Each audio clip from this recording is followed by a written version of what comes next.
My name is Amish and I am here to explain our project Firefly. So here we have two motors which is powered by this battery. The PVC pipe is held at an angle so that the ball launches faster. So this is the ground robot. Here what we have is the IR module which follows a line. This is the Bluetooth module which connects to the iPad. This is the motor driver which controls these both motors. And this is Arduino Uno which controls the whole of this project.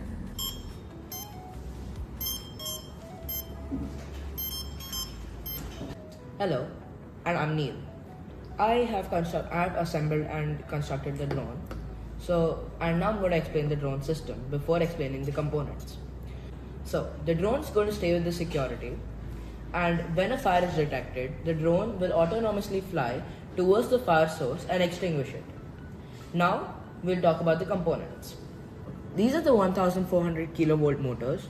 It is the A2212 motor. So, it has a 10 times 4.5 inch propellers, which gives it enough thrust for it to fly. This is the Pixhawk 2.4.8. It is the motherboard of the drone, and it controls all the motors and autopilot. Along with this is the compass. The compass is also a GPS module, which enables precise autopilot. This is the ESC, or the electronic speed controller. It controls the speed of the motor spinning. This is the power module for the Pixhawk, which powers the entire Pixhawk. Along with this, it is connected to a PDB, which is a power distribution board.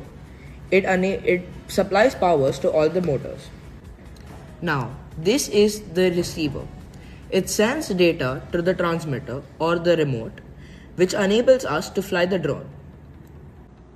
So, the launcher is a detachable mechanism which can be detached from the ground robot to the drone as well.